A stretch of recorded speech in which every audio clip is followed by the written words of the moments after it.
terms of like the conceptual side of what Coheed does, like I understand like that, like what's the story need to be. This time around, again, with the pandemic, it was like, I'm going to explore this avenue of the thing that I love, you know, because there might not be tomorrow, so why not? Who cares? Let's give this a go. Obviously, COVID kind of changing everything dictated the process this time, and it was no time spent in a room together. But it was like just knowing that we can't get together helped to kind of dictate it, and I think we really dredged as much positivity out of that as we could. Collecting everybody's parts remotely became a thing, and it worked. You know, getting Travis's parts, Zakk's parts, and now Josh. It's like, wow, you know. And they were MIDI drums, so they were like they were easy to sort of manipulate if they needed any tweaking.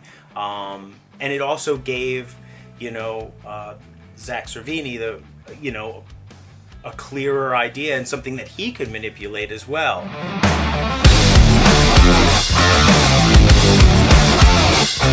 I was instantly blown away by all of the material that Claudio showed me. He sent me, I think it was 11 songs off the bat, and every single one of them was just incredible, which is super rare. Like, I don't know if this has ever happened to me before, where a band's come to me with an entire album's worth of material that has been amazing. And you know, that's another reason why I jumped into this and why I was so passionate, because he had all these great songs already, which I was like, of course I want to work on this. Like, it's a great band, and I love the songs. And I wasn't too familiar with Zakk's work. I mean, of course I did my research after and thought, you know, here's a guy that I wouldn't typically go to. I mean, maybe that makes a whole lot of sense going into the future. Like, and then when we sent the first few demos to him and he sort of curated them to his sort of like formula, it just felt very exciting.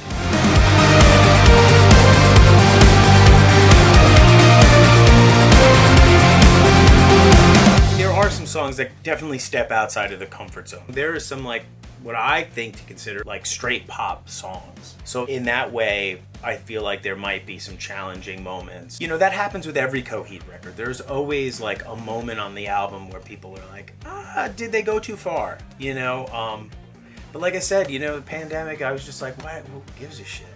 You know what I mean? Like if you don't like it, you don't have to listen to it. So, but I think they will. I think they're going to embrace this one because there is something very special about it. I can hear elements of Good Apollo, In Keeping Secrets, Second Stage even, but it feels very new to me. I think there is a concentrated effort to go in a direction.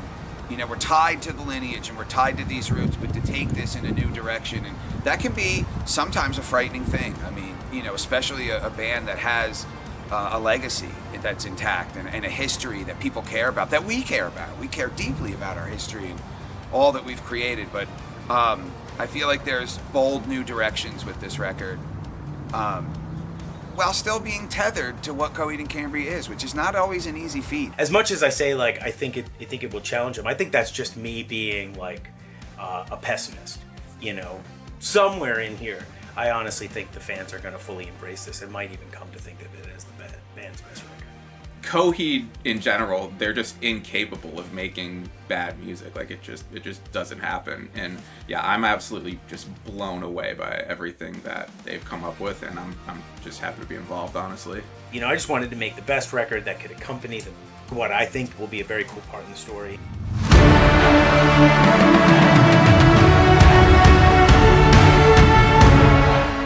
What does Coheed look like going into its 20 year? You know, how do we open up the world of the concept to a new Coheed fan? Because if you think about it, if like this song attracts somebody that has absolutely no idea of Coheed, there's this whole mythology and catalog that they can go and explore. I just want them to have a good time with it, especially those that want to get into the conceptual side of it, because the artwork is going to be just as good as the last one. I mean, I just want them to embrace the full experience, you know, because there are themes in it that of like fatherhood and love and all that sort of stuff. So, but again, the concept isn't overbearing, so the themes are very universal. So I just want there to be a connection.